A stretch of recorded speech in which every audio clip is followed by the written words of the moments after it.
यार एवरीवन, देखिए seating arrangement जो टॉपिक है, अगर आप इसको नॉर्मल तरीके से करने बैठोगे तो ये काफ़ी टाइम ले लेगा और काफ़ी लेंथी क्वेश्चंस होते हैं इसके। बट अगर आपने कुछ गोल्डन पॉइंट्स इनके बेसिक्स के अगर समझते हुए किया तो आप ऐसे लेंदी क्वेश्चन, ये तो बहुत ही नॉर्मल क्वेश्चन लिया है मैंने, इससे लेंदी क्वेश्चंस भी होंगे, आप उनको भी सेकेंड्स में कर दोगे। तो एक्चुअली ये गोल्डन पॉइंट्स हमारे पास है क्या, मैं उन्हीं की बात करूँगा। ठीक है, सो क्वेश्चन को देखेंगे बाद में, पहले हम कुछ बेसिक्स की बात करते हैं। देखिए सीटिंग अरेंजमेंट में आप चीज़ें जानते हैं कि नंबर वन चीज़ कि हमारे पास क्या है कि जो इसमें जितने भी क्वेश्चंस होते हैं वो थोड़े लेंदी होते हैं, है ना। जैसे आपने देखा 7-8 लाइंस होते हैं, तो हमें क्या करना चाहिए, अगर जैसी लेंदी क्वेश्चन दिखेगा हम क्या करेंगे, कुछ कोड्स में डिकोड कर लेंगे या फिर कुछ सिंबल्स में नोट कर लेंगे हर एक लाइन को, ताकि हमें क्वेश्चन को क्या दोबारा ना पढ़ना पड़े। तो बस हमारा मेन पर्पज़ क्या रहेगा कि क्वेश्चन को हमें दोबारा नहीं पढ़ना है। ठीक है, क्वेश्चन रिपीट नहीं करना है, ये हमारा मेन पर्पज़ रहेगा। क्योंकि अगर क्वेश्चन रिपीट किया, सपोज आपने ये क्वेश्चन पढ़ा और आपने 2 बार पढ़ा, तो इट मीन्स आपका काफ़ी टाइम तो इसमें पढ़ने में लग जाएगा। तो हमें कोशिश क्या करनी है, कि आप एक बार ही क्वेश्चन पढ़ो और सारा का सारा डायग्राम आपको बना दो। जैसे ही आपने डायग्राम बनाया आपका काम हो जाएगा। ठीक है, तो ये कुछ चीज़ें। अब मैं उसके बाद बात करता हूँ कुछ और चीज़ों की। देखिए सीटिंग अरेंजमेंट जो हमारे पास टॉपिक है, आपको इन सारे क्वेश्चंस में हम 5-6 अरेंजमेंट्स हमें देखने को मिल जाएंगे, 5 to 6 अरेंजमेंट्स हमें देखने को मिल जाएंगे। वो हमारे पास अरेंजमेंट कौन कौन से होते हैं, जैसे मैंने कहा कि कुछ लोग हैं वो हमारे पास, जैसे मैं बात करूं, कुछ लोग हैं मे बी हो सकते हैं वो सर्कुलर में बैठे हों, है ना, मे बी सर्कल में बैठे हों, सपोज ऐसे करके बैठे हो कि अगर हमारे पास 2 लोग हैं, 3 लोग हैं, 4 लोग हैं, 5 लोग हैं। बट जनरली यहाँ पे अगर मैंने कहा, अब इनको बैठाने के तरीके देख लो आप, मैं सारा बेसिक की बात करूँगा, डोंट वरी अबाउट दैट।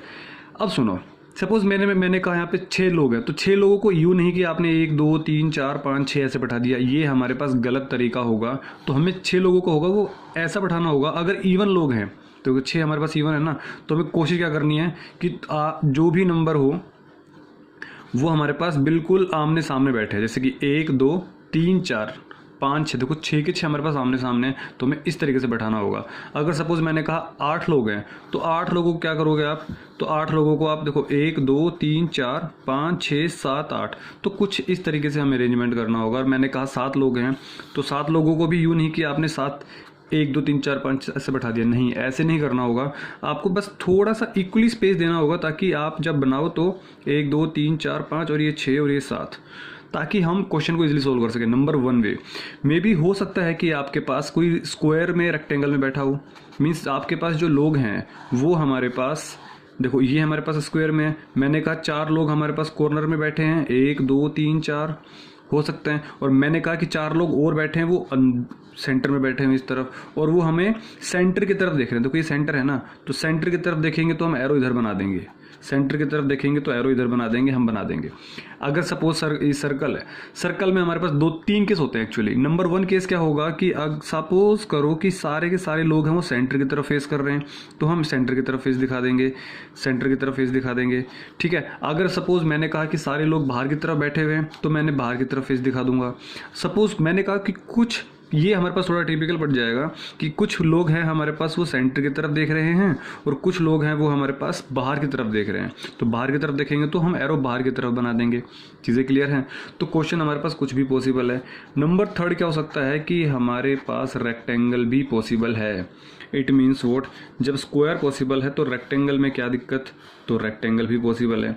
तो ये हमारे पास जो सिटिंग अरेंजमेंट के क्वेश्चंस होंगे, ये इनकी वैरायटीज़ बता रहा हूँ मैं कि कौन कौन सी वैरायटीज़ हैं। ठीक है, और नंबर 4 अगर बात करूँ मैं, तो वो एक लाइन भी बात करते हैं। लाइन, जैसे मैंने कहा कि 5 लोग हैं वो लाइन में बैठे हुए हैं, तो सपोज मैंने कहा कि सारे के सारे लोग नॉर्थ की तरफ देखें, तो नॉर्थ हमारे पास ऊपर होगा, तो इट मीन्स वो ऐसे देख रहे हैं ऊपर की तरफ। तो जब ऊपर नॉर्थ की तरफ देखेंगे तो मैं इनका अरेंजमेंट, इनकी एरोज होगी वो डायरेक्शन इस तरीके से बना दूंगा। सपोज मैंने कहा कि वो ईस्ट की तरफ देख रहे हैं, तो ईस्ट की तरफ देखेंगे तो हम ऐसे बना देंगे, है ना। ईस्ट हमारे पास इधर होता है, आप जानते ही हैं, ये हमारे पास नॉर्थ, ये साउथ, ये ईस्ट और ये वेस्ट, तो हम सब लोगों को हम इधर बैठाएंगे। तो इस तरीके से कुछ अरेंजमेंट होगा। और एक अरेंजमेंट हमारे पास हो सकता है कि 2 पैरेलल लाइन्स हो। ठीक है, आमने सामने देख रहे हो, ये इधर देख रहा है और ये इसके इधर देख रहा है, ये इधर, ये आमने सामने देख रहे हैं। तो ये हमारे पास कुछ पॉसिबल अरेंजमेंट हैं। जितने भी हमारे पास सेटिंग अरेंजमेंट के क्वेश्चंस होंगे, वो कुछ इन्हीं में से कोई ना कोई एक पैटर्न बना के देगा और हमें क्वेश्चन को सोल्व करना होगा।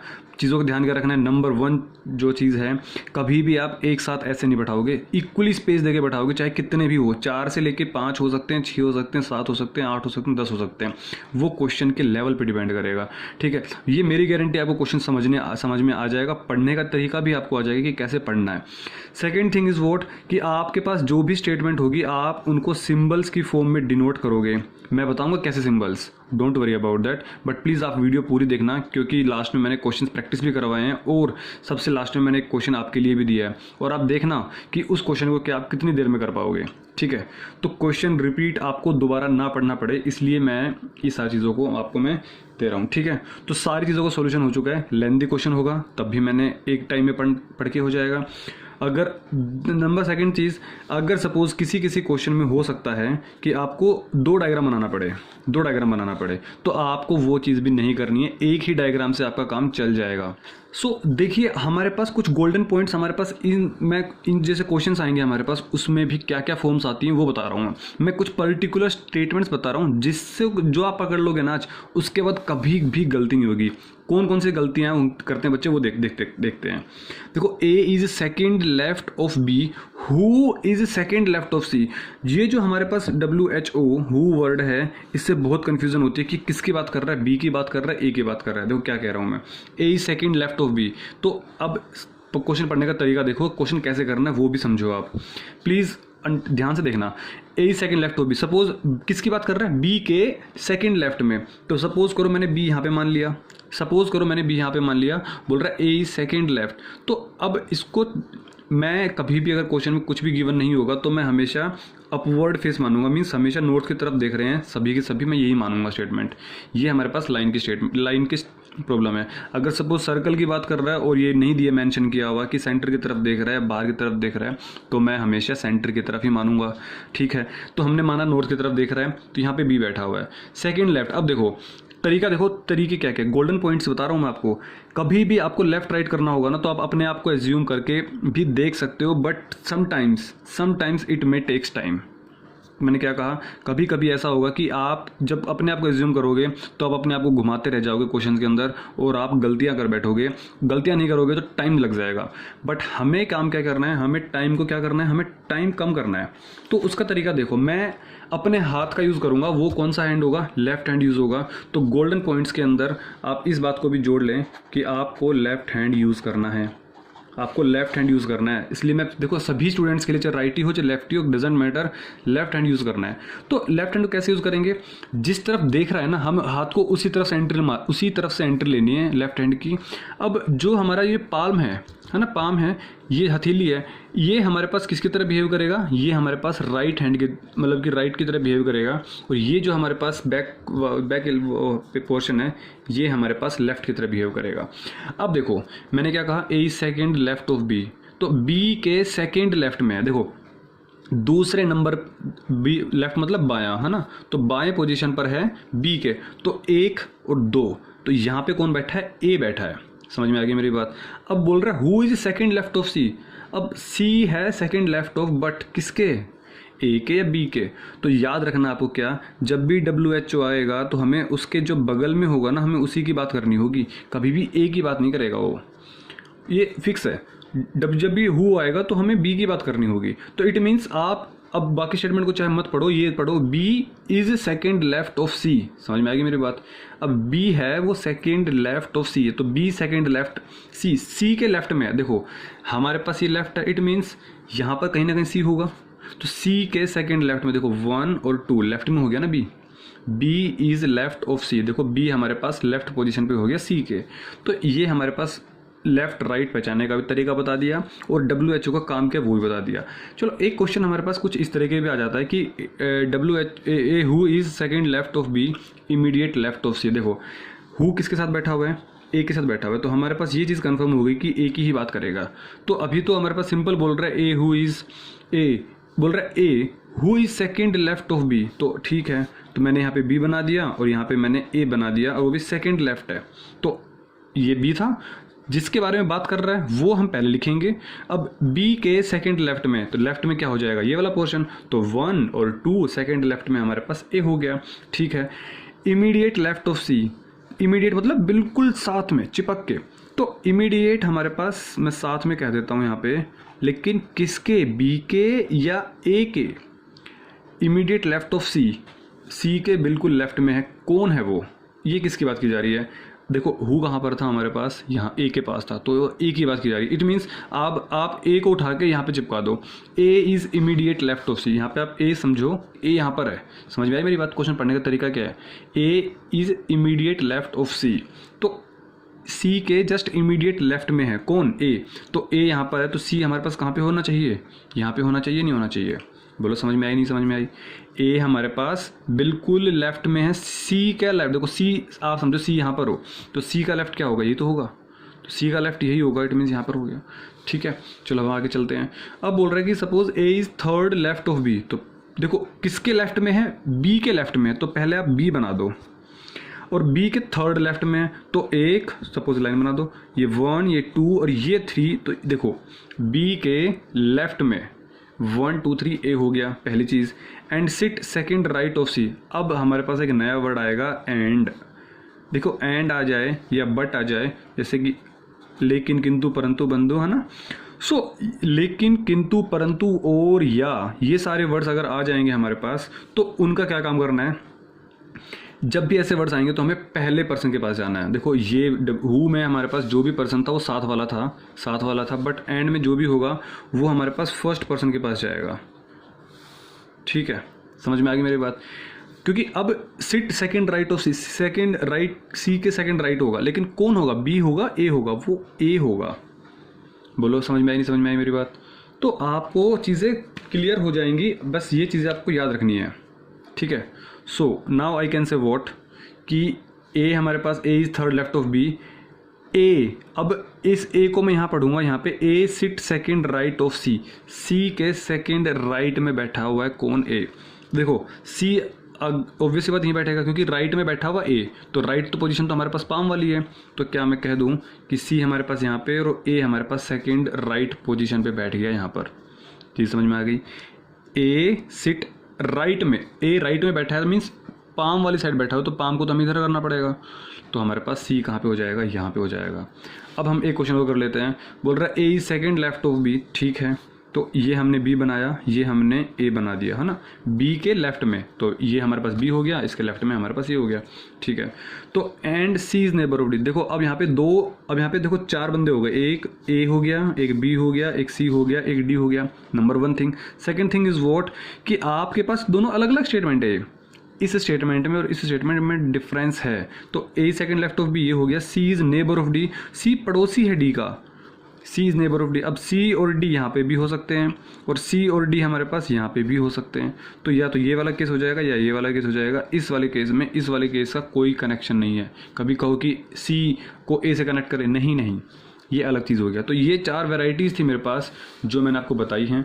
ठीक है, आपको मैं एक पॉइंट और बता देता हूँ कि सपोज़ हमारे पास जो सर्कल है, ठीक है, अगर सपोज हमारे पास जो भी सर्कल है उसमें मैंने कहा कि ये हमारे पास नीचे की सेंटर की तरफ देख रहा है, तो इसका लेफ्ट कौन सा होगा? देखो इसका लेफ्ट राइट करने की ज़रूरत नहीं है, अपने हाथ की जो एंट्री इधर से करानी है। मैंने बताया ना आपको लेफ्ट हैंड यूज़ करना है, ये मैंने लिखा हुआ है गोल्डन पॉइंट के अंदर कि आपको लेफ्ट हैंड यूज़ करना है। तो लेफ्ट हैंड यूज़ करना मीन्स आप अपने हाथ की एंट्री इधर करोगे। अब ये कौन सा है? ये तो राइट हैंड है, ये कौन से? लेफ्ट हैंड है। इट मीन्स मैंने कहा इसके लेफ्ट सेकंड लेफ्ट में कोई बैठा हुआ है, तो ये फर्स्ट हो गया, ये सेकंड हो गया, यहाँ पे कोई ना कोई बैठा होगा। ठीक है, अब मैंने कहा यहाँ से सपोज करो यहाँ पे कोई है, तो इसके राइट में मैंने बोला, तो राइट में मीन्स ये हमारे पास हाथ की एंट्री की और ये हमारे पास राइट हैंड हो गया, तो हमारे पास यहाँ पे कोई ना कोई बैठा होगा। तो आप ऐसे कोई भी, चाहे स्क्वायर हो चाहे रेक्टेंगल हो, आप अपने हैंड के हिसाब से राइट लेफ्ट की पोजीशन निकाल सकते हो।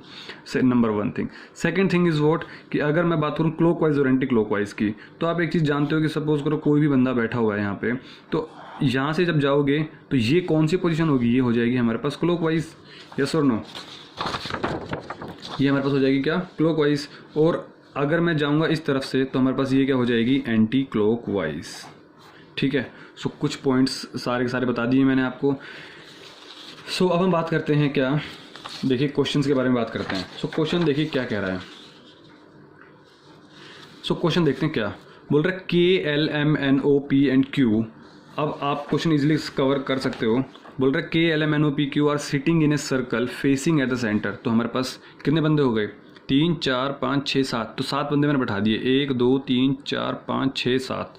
ठीक है, अब मुझे एक बात बताओ कि फेसिंग एट द सेंटर, तो सेंटर की तरफ देख रहे हैं, तो मैंने एरो सबको, जो सभी के एरो मैंने कहाँ बना दिए हैं, सेंटर की तरफ बना दी। अब हमें क्वेश्चन दोबारा ना पढ़ना पड़े इसलिए मैं चीज़ों को लिखता जा रहा हूँ। देखना कैसे, सुनना मेरी बात कैसे। ओ इज़ नेबर ऑफ के एंड एन। अब ओ हमारे पास पड़ोसी है किसका, के और एन का, तो ओ सेंटर में होगा भाई। या तो हो सकता है के यहाँ पर हो, एन यहाँ पर हो, या फिर हो सकता है कि ओ अगर यहाँ पर होगा तो एन यहाँ पर होगा और के यहाँ पर होगा। देखो मैंने इस पूरी लाइन को मैंने डिकोड करके एक छोटे से अक्षरों में लिख लिया है। ये 2 केसों में से एक केस पॉसिबल होगा। ठीक है, मैं इसको लिखूंगा भी, बताऊंगा भी कैसे तरीके से लिखना है। अब इसको लिखने का तरीका देखो कैसे लिखेंगे हम यहाँ पे। अब मैं बता रहा हूँ क्या करना है आपको। अगर आपने, ये तो कंफर्म हो गया ना कि ओ सेंटर में आएगा, और हमेशा स्टार्टिंग करो, कोशिश करो कि यहाँ से नीचे से स्टार्ट करो। फिक्स कर लो अपने आप का पैटर्न कि हाँ मुझे जितने भी क्वेश्चन आज के बाद में करने वाला हूँ वो मैं हमेशा यहीं से स्टार्ट करूँगा। ठीक है, नीचे सबसे पहले मैं इसी को बैठाऊंगा, जो भी जिसको भी बैठाऊंगा। अब के और एन देखो लिखने का तरीका, जो अभी मैं कन्फ्यूजन में हूँ कि के और एन ये वाला हो सकता है या फिर ये वाला हो सकता है, तो मैं क्या करूँगा कि के पर सर्कल बना दूंगा और एन पर भी सर्कल बना दूंगा। सेकेंड केस क्या होगा, सेकेंड केस होगा मेरे पास, इस पर मैं रेक्टेंगल या स्क्वायर बना दूंगा, और इस सॉरी यहाँ पे के नहीं होगा, यहाँ पे एन होगा ना, तो यहाँ पे n होगा तो मैं यहाँ पे स्क्वायर बना दूंगा, और यहाँ पे मे भी हो सकता है कि यहाँ पे k हो जाएगा। मतलब सर्कल एक केस को डिनोट कर रहा है कि के ओ एन हो सकता है जो दिख रहा है अब आपको, और मे भी हो सकता है कि एन ओ के हो।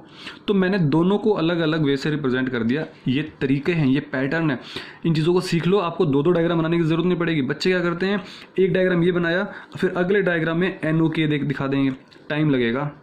समझे मेरी बात। अब क्वेश्चन करो। बोल रहा है Q is not between P and M. देखो क्यू अभी तो हमारे पास पी और एम की कोई बात ही नहीं हुई है, तो एक चीज़ कंफर्म हो गई, इसको हमने हटाया, इसको हमने लाइन ड्रॉ कर दी, ये अलग केस हो गया, ये फर्स्ट लाइन हो गई। बोल रहा है Q is not between P and M, तो क्यू अगर यहाँ पे होगा तो पी और एम के बीच में नहीं होगा, ये हमने क्रॉस कर दिया है। अब ये भी हो सकता है, या फिर एम एंड पी ये भी हो सकता है, बोलो हाँ या ना, ये दोनों केस हो सकते हैं। मैंने इसको क्रॉस मार दिया है, अभी हम बना भी नहीं रहे हैं। ठीक है, P is to the immediate right of K. देखो P हमारे पास बिल्कुल इमीडिएट मतलब बिल्कुल साथ में राइट, K के राइट में है। देखो अगर सपोज मैंने पहले सर्कल वाला केस लिया तो सर्कल वाला केस होगा, तो ये वाला केस नहीं होगा। तो K अगर यहाँ बैठा हो, देखो यहाँ बैठा हो, तो मतलब मैंने अपने हैंड की, लेफ्ट हैंड की एंट्री यहाँ से की, तो इसके राइट हैंड कौन सा हुआ, राइट हैंड हमारे पास पाम वाला साइड हो गया। तो इसके राइट में कौन हो गया, इसके राइट में तो O बैठा हुआ है। समझे नहीं समझे मेरी बात, इसके राइट में तो O बैठा हुआ है, इसका मतलब ये वाला केस तो हमारे पास पॉसिबल नहीं होगा। समझे नहीं समझे। तो P is immediate right of K, मतलब K के, देखो अब K के अपने हैंड की एंट्री यहाँ से की, इसके राइट में कौन हो गया, ये वाला, इसके राइट में ये वाला पोजीशन, मतलब P बैठा हुआ है K के राइट में, तो मैंने P को यहाँ बैठा दिया। बात क्लियर हो गई, समझ में आई मेरी बात। अब मैं बात करता हूँ MQP की। देखो MQP मतलब क्या, इसका मतलब क्या है इस वाले स्टेटमेंट का कि MQP ये केस तो पॉसिबल नहीं है क्योंकि MQP नहीं बन सकता ना। और PQM मतलब कि PQM, ये भी Q तो बीच में नहीं आएगा, मतलब यहाँ पे Q नहीं आएगा, बट P और M यहाँ पर आ जाएंगे, तो यहाँ पे हमारे पास P और M बन जाएगा, क्योंकि Q हमारे पास पड़ोसी नहीं है P और M का। L is the second to the left of Q। देखो second to the left of Q। अब आप मेरी बात समझो, Q आपका ये कंफर्म हुआ ना कि आपका Q यहाँ पे नहीं हो सकता, तो इस अब कोई जगह बच रही है। देखो यहाँ पे N हो गया, यहाँ पे O हो गया, यहाँ पे K हो गया, यहाँ पे P, यहाँ पे M, यहाँ पे Q नहीं है। इसका मतलब ये यहाँ पर नहीं है, तो Q हमारे पास कहाँ बैठ जाएगा, यहाँ पे बैठ जाएगा। बचा कौन, L is second to the left of Q। देखो Q के सेकेंड लेफ्ट, Q आपका ये रहा, तो हमने अपने हैंड की एंट्री यहाँ पे की, ये हमारी बैक साइड है, तो बैक साइड मतलब लेफ्ट हैंड साइड हो गया, तो सेकेंड लेफ्ट देखो 1 2। समझ में आई मेरी बात। ये फर्स्ट पोजीशन है, सेकंड पोजीशन, मतलब L कहाँ बैठा हुआ है, Q के सेकंड पोजीशन पर बैठा हुआ है, और L हमारे पास यहाँ पे बैठ गया है। और ध्यान से देखो हमारा बॉक्स पूरा का पूरा बन के तैयार हो चुका है। समझ में आ रही मेरी बात। देखो कितना सिंपल है, Q M L P K O N। अब इससे रिलेटेड जितने भी क्वेश्चन आए ना, अब आप बना सकते हो। देखो टाइम लगेगा, पहली बार डायग्राम बनाओगे तब। अब इसको अपने माइंड में रखो। बोल रहा है which of the following has the second person sitting immediately, मतलब बिल्कुल साथ, to the right of the first. Second देखो which of the following person has the second person, तो सेकंड पे आप अंडरलाइन कर लें, जब भी फर्स्ट सेकंड थर्ड आए तो ध्यान रखना है आपको इन चीज़ों का। दूसरा बंदा sitting immediately to the right of the first, पहले बंदे के जो दूसरा बंदा है वो बिल्कुल पहले वाले के राइट में बैठा हुआ है, मतलब एल है वो इसके राइट में बैठा हुआ है। चलो देखते हैं एम और एल, पहले तो साथ साथ देख लेते हैं। तो एम और एल बिल्कुल हो सकते, देखते हैं कौन कौन है। अब एम और एल तो है, क्या यहाँ पे एम राइट में बैठा हुआ है? देखो ये हमने एल की एंट्री की, समझ पा रहे हो मेरी बात? ये हमने एल यहाँ पे बैठा हुआ है, तो एल यहाँ पे बैठा हुआ, तो एम राइट में बैठा हुआ है। एम राइट में बैठा, क्योंकि हमारे पास हथेली इधर है ना, अपना हाथ लेके आओ जरा, आप भी ट्राई करो, अपने साथ साथ मेरे साथ साथ ट्राई करो। ये हमारे पास एल आया, ये हमारे पास पाम है, मतलब ये राइट हैंड साइड है, तो इसके राइट में तो एम बैठा हुआ है। इसका मतलब क्या हुआ? M is on the right side of L. समझ में आ गई मेरी बात? बट हमसे क्या बोला है? Second person sitting immediately to the right, मतलब यहाँ पे ये कह रहा है कि एल राइट में होता तो L is right on M, तो सही होता, तो सही होता। बट ये स्टेटमेंट हमारे पास क्या हो गया? गलत। देखो क्वेश्चन घुमा के देगा आपको वो, इसलिए मैं कहता हूँ ये क्वेश्चंस लेंदी हैं, सबसे बात ट्रिकी है। एक स्टेटमेंट का फंसा देगा तो बच्चा गलत करके ही करके आएगा।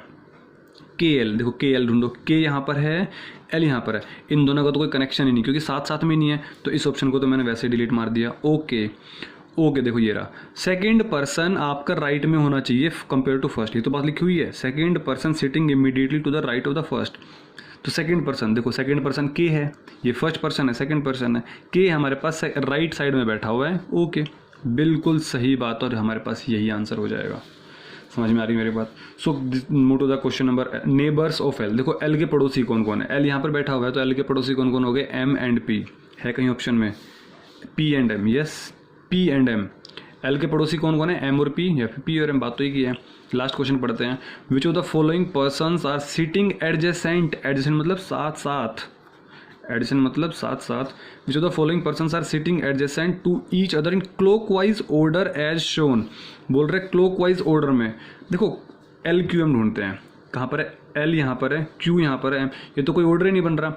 ये तो ना एल क्यू एम कोई ऑर्डर बन रहा है, ये तो नहीं होगा। P L M, P L M, देखो पी एल एम बन रहा है, लेकिन ये कौन सा है? क्लॉकवाइज या एंटी क्लॉकवाइज? एंटी क्लॉकवाइज है, तो ये भी नहीं होगा। हमें क्या चाहिए? क्लॉकवाइज ऑर्डर चाहिए। थर्ड ऑप्शन देखते हैं, एम एन क्यू। सो एम एन और क्यू, ये भी नहीं। देखो एम एन क्यू का क्या कनेक्शन है? तो हमारे पास ऑप्शन नंबर सी भी कट हो गया। जब तीन ऑप्शन कट हो गए तो चौथे को अपने आप टिक मारो और आगे बढ़ो, टाइम बचाओ। यही होना, यही आंसर होगा ही होगा। O N Q, O N Q, देखो हो रहा है ना क्लॉकवाइज, यस और नो? तो आपके पास क्वेश्चन के फॉर्म्स हैं वो कैसे भी बन सकते हैं। तो ओ एन क्यू हमारे पास ही हो गया, ठीक है। तब तक आप वीडियो को पोस्ट करें, नोट डाउन करें, समझ में आ गया होगा। देखो क्वेश्चन समझाने में थोड़ा टाइम लगता है ऐसे क्वेश्चंस को, बट ये है कि मेरी गारंटी आपको समझ में आ जाएगा, ठीक है।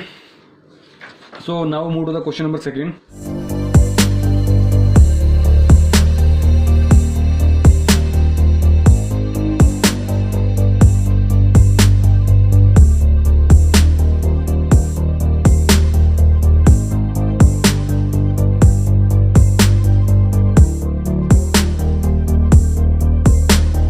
सो क्वेश्चन नंबर सेकेंड पर अगर चले हम तो देखिए क्या कहता है।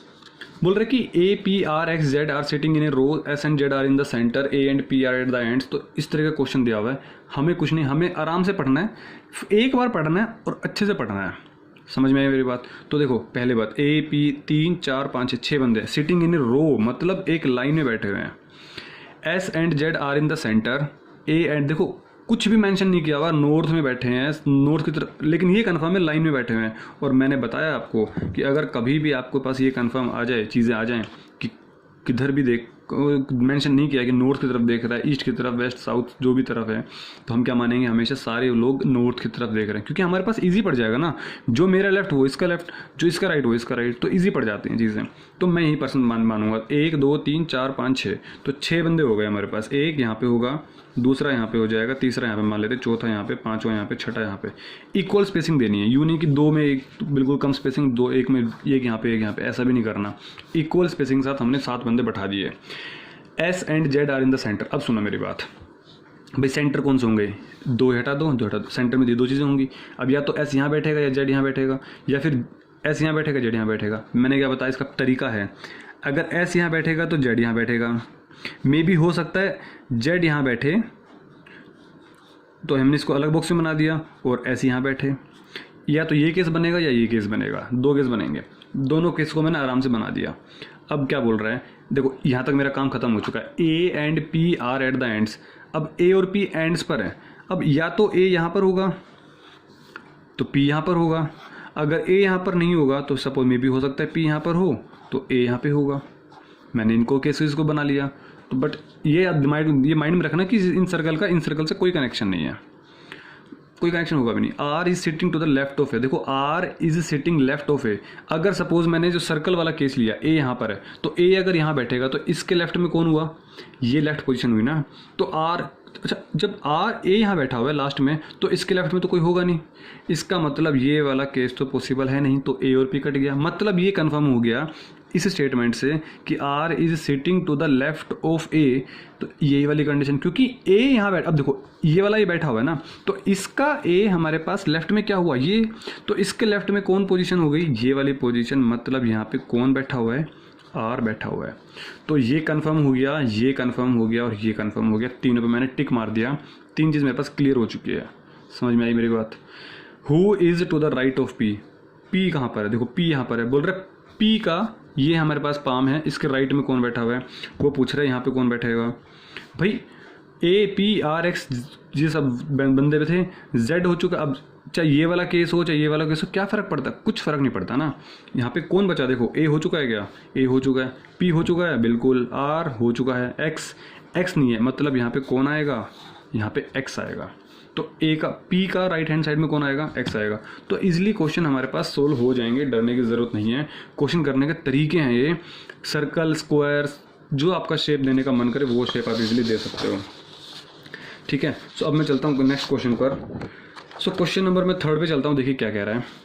मैं एक क्वेश्चन आपको होमवर्क में भी दूंगा, प्लीज़ आप उसको कमेंट बॉक्स में ज़रूर करें, प्लीज़ ज़रूर करना। कोई भी डाउट हो तो प्लीज़ आप मुझसे ज़रूर पूछना। मैं इसके ऊपर और भी वीडियोज़ लेके आऊँगा। जितने भी हमारे पास सिटिंग अरेंजमेंट के क्वेश्चंस हैं, मैं इसमें अच्छे क्वेश्चंस भी लेके आऊँगा थोड़े टाइम बाद। सो देखते हैं इस क्वेश्चन को। बोल रहा है 8 friends P Q R S T U V W R sitting around a circle. तो जैसे ही बोला सर्कल तो हमने एक प्यारा सा खूबसूरत सर्कल बना लिया। और 8 लोग हैं, देखो 8 लोगों को 1 2 3 4 5 6 7 8 इक्वल स्पेसिंग के साथ आमने सामने करके बैठाना है। ये चीज़ें याद रखनी है। अगर इवन नंबर के लोग हैं तो हमेशा एक के सामने एक होना चाहिए, हमेशा एक के सामने एक होना चाहिए। ठीक है, 8 लोग हैं। फेसिंग द सेंटर, मतलब सेंटर की तरफ देख रहे हैं। तो एक चीज़ क्लियर हो गई कि आपकी एरो इधर है। बस आपको बनाने की ज़रूरत नहीं है। देखो इसमें टाइम ख़राब मत करना, बस एक बना दिया ना आपने, एक बना देना ऐसे करके और काम समझ जाओगे सारे के सारे इसी के अंदर फेस कर रहे हैं। अब बात कर रहे हैं क्वेश्चन की। V is third to the right of Q। Q के राइट में है तो पहले Q लिखोगे V लिखोगे, पहले Q लिखोगे, समझे मेरी बात। तो Q के V third to the right of Q। अब देखो Q यहाँ पर है तो Q का ये तो कौन सा एंड हो गया, लेफ्ट हैंड हो गया। पाम कौन सा एंड हो गया हमारे पास, राइट हैंड हो गया। तो इसके राइट में 1 2 3 कौन है, V। तो हमने V बैठा दिया यहाँ पे। पहली चीज़ क्लियर हो गई, यहाँ तक काम खत्म। एंड देखो एंड आ गया हमारे पास। जैसे ही एंड आएगा हमने क्या करना है, and second to the left of R। अब ये R बैठा हुआ है लेफ्ट में, किसके लेफ्ट में, Q के या V के, V के। इसलिए मैंने पहले गोल्डन पॉइंट्स बताए थे ना, वो अब काम आ रहे हैं आपके। समझ में आई मेरी बात। तो अब क्या करो, इस V को उठा के थोड़ी देर के लिए यहाँ चिपका दो। अब पढ़ो, अब क्वेश्चन पढ़ो। V second to the left of R। R क्या आपको कहीं R दिख रहा है यहाँ पे, नहीं देखो, बट V तो पता है। V किसके लेफ्ट में है, R के लेफ्ट में। अब देखो, अब या तो R यहाँ पे होगा या तो R यहाँ पे होगा, क्योंकि सेकंड पोजीशन पे है। अब R यहाँ, अगर आपने R यहाँ पे लिया तो ये लेफ्ट पोजीशन हो गई। तो 1 और 2, V is second to the left of R। बिल्कुल सही बात है ये, समझो ना मेरी बात को। देखो क्या बोल रहा है, V is second to the left of R। ये हमारे पास V हो गया। अगर मैंने R को यहाँ बैठाया, ये मुझे पता है बैक साइड, ये लेफ्ट साइड है, बैक है लेफ्ट है। तो R के लेफ्ट में 1 और 2, तो V हमारे पास लेफ्ट पोजीशन पे हो गया, यहाँ पर हो गया। चीज़ें क्लियर। तो V second to the left of R। यहाँ तक क्वेश्चन खत्म हो गया हमारा। जब बन रहा है तो हमने बना दिया, कुछ लिखने की जरूरत पड़ी नहीं अभी तक। Q is second to the left of T। Q is second to the left. देखो Q यहाँ पर है, लेफ्ट ऑफ T। अब T या तो यहाँ पे, क्योंकि सेकेंड पोजीशन तो या तो T यहाँ पे होगा या तो यहाँ पे होगा। अगर मैं यहाँ पे मानता हूँ तो ये तो राइट पोजीशन में हो जाएगा। तो Q इज राइट में ऊपर जाएगा। इसका मतलब क्या हुआ, देखो यहाँ पे बैठाओ, क्यू यहाँ पर टी बैठाओ आप यहाँ पर, तो यहाँ पे अगर मैंने टी को बैठा दिया तो देखो ज़रा, क्यू इज़ सेकेंड, ये लेफ्ट था ना, बैक साइड है, तो left of T, Q is second left of T. चीज़ें क्लियर हो गई? तो यहाँ पे हमारे पास Q is second to the left of T, ये भी बन गया। एंड देखो, एंड फिर दोबारा आया, इमीडिएट राइट ऑफ एस, मतलब ये एंड बात कर रहा है टी की या क्यू की। देखो फुल स्टॉप के बाद ये तो नया स्टेटमेंट स्टार्ट हो गया ना, तो क्यू की बात करेंगे। क्यू, यहाँ पे क्यू लिख दो छोटा सा, Q immediate right of S, Q जो है इमीडिएट राइट है, राइट में बैठा है एस के। अब एस ऑब्वियस सी बात यहाँ पे होगा, क्योंकि एस का राइट हैंड तो इधर होगा। अगर आपने एस यहाँ बैठा दिया तो एस का राइट हैंड यहाँ पे होगा, वो टी यहाँ पे तो टी बैठा हुआ ऑलरेडी, इसका मतलब एस आपका यहाँ पे बैठा हुआ है। तो Q is immediate right of, immediate मतलब बिल्कुल साथ में, बिल्कुल चिपक के बैठा हुआ है यहाँ पे, फुल स्टॉप लग गया। You is between Q and T, देखो क्यू एंड टी के बीच में यू बैठा हुआ है, तो हमने यहाँ पे यू बैठा दिया। P is note at the left of R, तो कहाँ पर है R? R देखो, R यहाँ पे, इसका लेफ्ट हैंड कौन सा, ये वाला। बोल रहा है P हमारे पास यहाँ पे नहीं बैठेगा, P is note at the left of R, तो बची कौन सी पोजीशन, एक यही तो पोजीशन बची, तो यहाँ पे P हो गया। अब देखो P हो गया, Q हो गया, R S T U V, W बचा, W बचा ना, तो इट मीन्स यहाँ पे कौन बैठेगा हमारे पास, W बन गया। तो ये हमारे पास क्वेश्चन को करने का तरीका है, और this is the only way कि जिससे आप विद इन सेकेंड्स में, मैं कह रहा हूँ विद इन मिनट्स में तो बहुत दूर की बात है, आप सेकेंड्स में कर दोगे जब आप क्वेश्चन की प्रैक्टिस करोगे। ठीक है, सो ये आपका क्वेश्चन हो गया। और अब आपके पास क्वेश्चन कुछ भी दे सकते हैं, वो इज़ अपोजिट ऑफ पी, तो पी के अपोजिट में कौन हो गया, टी हो गया। वो is second left of the Q, वो is fifth right of the V, वो इज अपोजिट ऑफ यू, वो is the neighbours of T. तो आप सारे क्वेश्चन का आंसर दे सकते हो अगर आपके पास फिगर बन जाए तो। चीज़ें क्लियर है? तो अब मैं आपको मैं क्वेश्चन देता हूँ करने के लिए, आप मुझे ये वाले क्वेश्चन का आंसर दें। वीडियो को पॉज करें। There are 5 students P Q R S and T who are sitting on a bench, T and Q are, question एक बार ही पढ़ना है, याद रहे क्वेश्चन 2 बार पढ़ा तो आपका टाइम लगेगा ज़्यादा और आप कंपटीशन से बाहर, इसका मतलब क्या हुआ कि आपको पढ़ने का कोई फ़ायदा नहीं होगा उस टाइम पे फिर, क्योंकि कंपटीशन आज के टाइम पे इतना ज़्यादा है कि आपको टाइम जितना कम हो सके उतना कम, इसलिए मैं सारी ट्रिक्स को कोशिश करता हूँ कि एक साथ बता दूँ ताकि टाइम न लगे आपका। तो जल्दी से आप क्वेश्चन करो, और कोई भी डाउट, अगर फिर भी कोई डाउट आता है तो प्लीज़ आप कमेंट बॉक्स में कमेंट ज़रूर करना कि सर मुझे अभी भी डाउट है, या सारे डाउट्स क्लियर हो गए तो प्लीज़ बोल देना कि यस सर मुझे सब कुछ समझ में आ गया और अच्छे समझ में आ गया। ठीक है, और वीडियो को लाइक ज़रूर करना और सब्सक्राइब चैनल ज़रूर करना। तो आपके पास ये क्वेश्चन है, T and Q are sitting together, T and Q are sitting together, फिर comma, T and R are sitting together, P is on extreme left, Q is second from the extreme right, who is sitting between P and Q. Simple question दिया है, आप इसको easily कर सकते हो। ठीक है, इसके नेक्स्ट क्लास में हम अच्छे क्वेश्चंस उठाएंगे और अच्छे क्वेश्चंस करेंगे। आज के लिए इतना ही काफ़ी है। आप इसका आंसर कमेंट बॉक्स में कमेंट करके मुझे बताएं कि what should be the answer. ठीक है, सो मिलते हैं नेक्स्ट क्लास में, तब तक के लिए टेक केयर, स्वस्थ रहिए, मस्त रहिए।